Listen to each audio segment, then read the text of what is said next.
Hello everyone, hope you are doing good. So I'm here with a new video in which I will show you how to tear down a keyboard or what is inside a keyboard. So this is of Genius brand. I don't know which brand it is and it is very old brand. And the model number of this keyboard is K6445. Yeah, K645. You can have a look on it. So this is a very old PS2 keyboard which I have tried to convert it into a USB one, but the device driver did not support it for USB since the USB is like the latest if you will compare it with the PS2 keyboard. So let's go ahead and let's tear it down. So first of all, I will just turn it upside down and you can have a look on these screws. There are a lot and a lot of screws on the back of the keyboard. So just you need to open up these screws first. So I will do that and I will make this part fast forward to save the time. Okay, so let's begin. So just for your information, at this point of time, my video is moving 10 times faster than the normal speed and it is about to complete. So I have removed all the screws from the back of the keyboard and now time to lift up the upper chassis. So lifting the chassis very gently. I don't know what is connected on which part of the keyboard. I mean the lower part or the upper part. So I'm just very careful while lifting the upper chassis. So it is done. Like you can see, like keys are coming up if I am putting hands on the back side. So this is not the good way to open the keyboard. I think I have done a mistake. So this part should be left on the lower chassis. That should not come. So anyway, let's see. Nothing went wrong. So I can place it as it is on the lower chassis. So let's have a look on the upper chassis. Let's keep this lower chassis apart as of now. So as you could see, these are the keys. So you can see if I am pressing it from the back side, all keys are popping up. And the same thing is happening while the rubber pad that we will see in for the video. So the rubber pad is pushing those key upwards. So while we are pressing it, again, it is coming back to the same position. And this is the cable via which your computer is getting connected with this keyboard. And this is a small PCB, printed circuit board. So it is having some components and 3 LEDs on the board. And you could have a closer look on it. And you can see there are 4 wires connected to the PCB. So PS2 keyboards are having 4 wires, which is responsible for ground, data, clock signal, and VCC, that is plus 5 volt. And this black blob, which you can see on the PCB, it's nothing but the chip onboard technology. So they are just implementing this for cost cutting. However, you will never come to know which type of IC is that, and if that is going bad, you need to replace the whole product or the PCB. And now let's have a close look on this PCB. So you could able to see the PCB fingers. These are known as PCB fingers.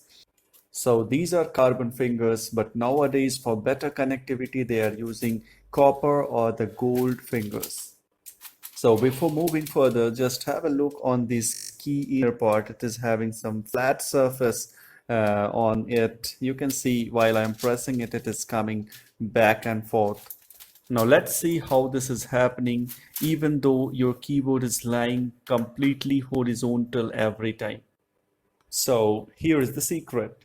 This keyboard is having very fine quality of silicon pad with silicon bubbles on it. And these silicon bubbles are responsible for uplift every single key on the keyboard. So because of this, even though we are pressing the key, it is coming back to the same position very quickly. And that's why this silicon pad is very important for the keyboard. And that's why this need to be of very good quality. So every bubble on this pad is retaining its shape as soon as you are releasing the key. As this is a very old keyboard, that's why it is having silicon pad type of mechanism inside it. But the latest keyboard is not having this silicon pad inside it. They are having some different type of mechanism to uplift the keys. Now let's come to this part of the keyboard. So this is three-layered plastic circuit board. It is very flexible and very delicate. And this is the lower chassis, which is very finely finished and very smooth from inside. Let's keep that apart, and I will remove everything from here before placing this flexible plastic circuit board. Okay, it's done. So I'm putting this so that you could have a proper view of the circuit diagram on this plastic circuit board. So the background is too small, but I will adjust that. So you could have a look on this fine tracings, which is connecting all the keys to this PCB. So inside the keyboard, it is placed somehow in this manner.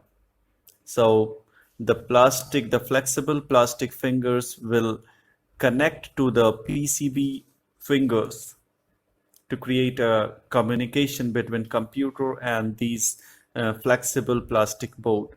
So it will go in this manner, something like this. Let me just show you how it is getting placed inside a chassis. These fingers are placed between the rubber pads lying on the lower and the upper chassis. And further, two screws on either side of the fingers are tightened up to keep the fingers connection intact. Basically, PCB fingers and flexible plastic board fingers both lies between the rubber pad like a sandwich, and the screws are applying extra pressure to keep the fingers connection intact. So here I'm trying to show you the same thing. I think I need to take the upper chassis to place this PCB on its position. So the placement is very simple. It is just holding this PCB with two clips on either side. You can see. So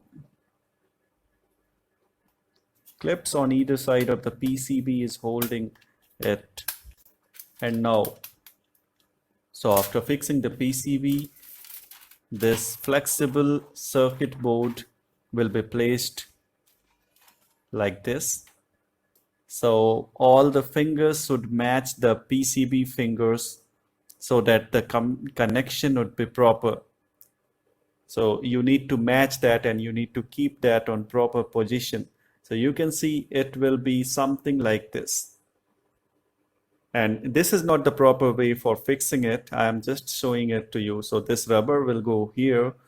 And once I will put this board on the top of that upper chassis, and so that will be responsible for keeping those connection intact.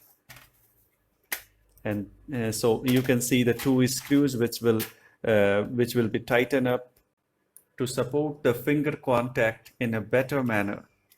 So I will just take out this PCB board once again. So these are the fingers, and these are the carbon fingers. So old PCBs are using carbon fingers, as using copper fingers or gold fingers will make the item more costlier. So you can see these tracings. These tracings are also made up of carbon. I mean to say these tracings are the carbon tracings. So you can see each dot is nothing but a key on the keyboard. Let me just show you.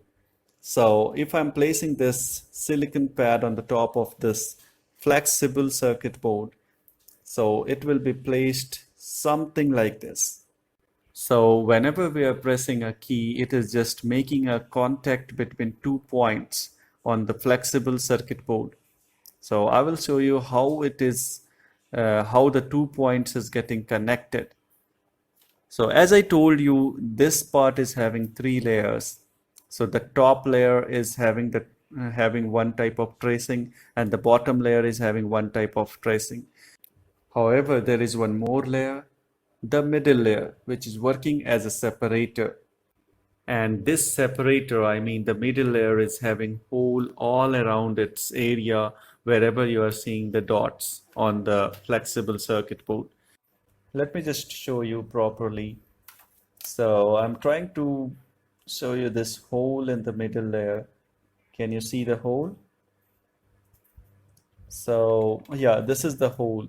So whenever these points are getting pressed, both of these points come in contact with each other, and hence the circuit is getting completed and we are getting a signal from the keyboard to the computer. So if you will press A key, so A will be printed on your computer screen. So all the keys or the points what you're seeing here is working in the same manner. And now I will show you both the upper layer and the lower layer is having its own set of fingers. So these fingers belongs to lower layer, and it will go something like this. I'm trying to focus my camera, just hold on for a second. I don't know whether you could able to see this in a camera. Let me just check it. Yeah, now you can see this is the smaller part. It is for lower layer, and the bigger part is for the upper layer. Yeah. So it is very important to keep these dots aligned properly. That's why they have put a seal to keep everything in position. So I will just break this seal. Don't worry, this keyboard is not useful for me anymore. So that's why I'm opening it just to show you. But don't do this in case you're opening your own keyboard. And here it is. I'm just doing it properly. However, I can use this once again. It's not a big deal. However, I will not recommend you to do this because aligning them again at the same position without keeping any seal on it will be a challenge. So that is okay for me. I will make it out anyhow. So anyway, I will not use this keyboard. In case I'm using this, I will make it out. That's not a big deal for me, as I told you earlier. So I'm just taking off the seal. Yeah, it is removed now. So you can see this is the upper layer. I will just remove all other layers. So if you will have a look on this, it is having, now you can see the clear tracing. So, so from this side, if I'm touching it, it is like I'm feeling it.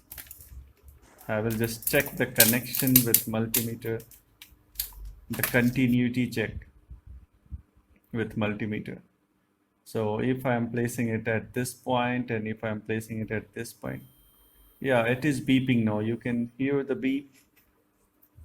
So basically these are very sensitive points. So these all points are interlinked with each other with carbon tracing. Even though if I am moving it from there to here, still it is beeping.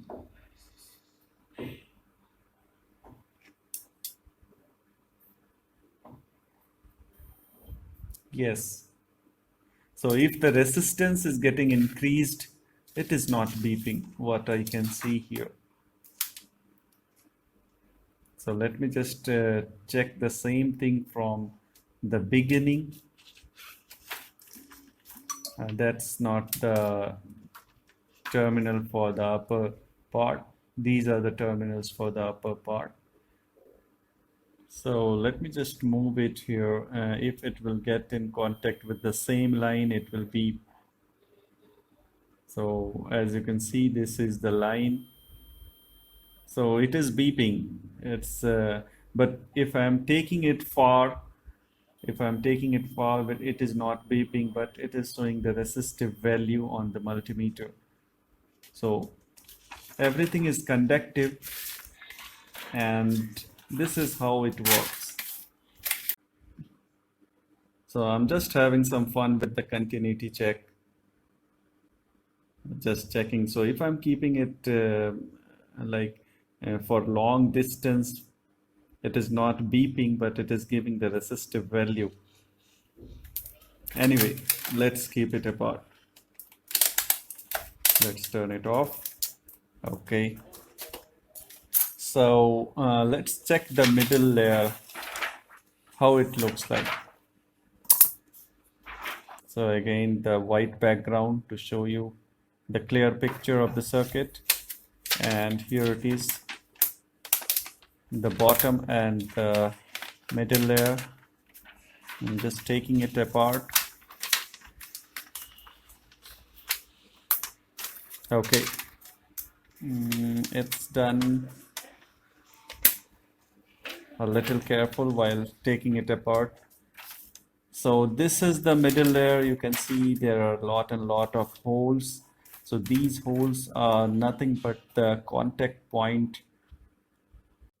So whenever you are pressing a key, the key points on the upper layer and the lower layer is come in contact with each other via these holes.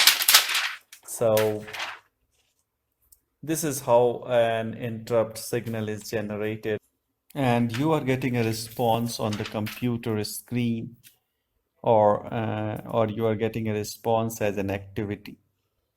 So this is how a keyboard is working. This is how the keys are working. And now let's place all the layers on its position with alignment. So this part is very important to to keep all the layers properly aligned with each other. So if you will not keep all the layers in a aligned manner, you will the key will not work. So this will go like this.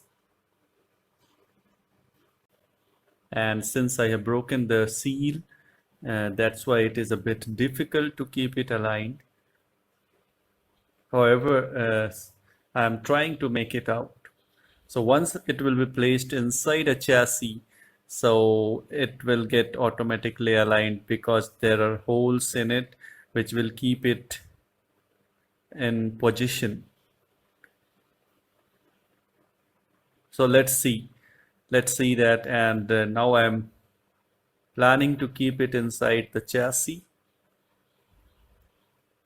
However, before that, I will just align it in a proper manner once again. And this is the lower chassis. I will just place the flexible circuit board, this plastic circuit board, on this lower part of the chassis. So you can see this rubber thing what I have shown you previously. So all the plastic fingers are going there, plastic PCB fingers are going on that particular rubber. And now time to place the silicon pad on the top of that plastic circuit PCB.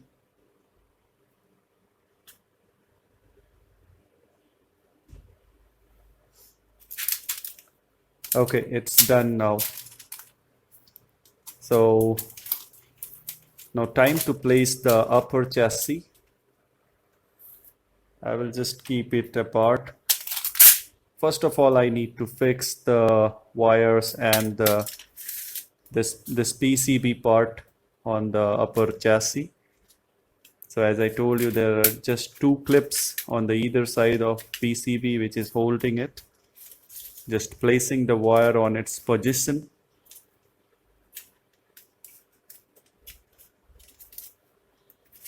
Okay, so that's the outlet. So it is fixed properly, and now time to place it on the top of lower chassis. So here I will place the lower chassis on the ground, and then I will put it from the top, just like this. Yes, you need to keep it aligned and just put it on the top of the lower chassis. It will just automatically fix properly. And here I am checking the keys, so all keys are okay. It is coming back to the same position, which depicts that the silicon pad has been placed properly inside the keyboard. And now I will just tighten up the screws of the keyboard. So as usual, I will make this part fast forward to save the time. And this time it is moving 10 times faster than the normal speed. So this part is a bit time taking part because there are a lot and lot of screws on the back of this keyboard just to reinforce the keyboard. So it's done now. Okay, few more screws and it's done. Okay, so all keys are working properly. Anyway, this keyboard, I can't use it at this point of time because these wires are not working with the USB. It is not compatible with the USB. Driver is not supporting. However, the latest PS2 keyboard, if you will change it to USB, it will work because those are having the proper device driver inside it. The latest device driver which supports computer communication. So this we can make it working with the help of Arduino board. So from there, it could be recognized by computer and you can use it. So I will try that, and if it works, I will make a video on the same. So that's it for today. And if you think that this information is helpful for you and you came to know that how keyboard is working internally, how the circuit, how key strokes are generated internally, then please do like this video, share this video and subscribe my channel for the latest updates. And do press the bell icon to get quick notification so that you could not miss any video from my channel. So that's it. See you again in the next video. Till then, bye bye. And take care of yourself during this pandemic.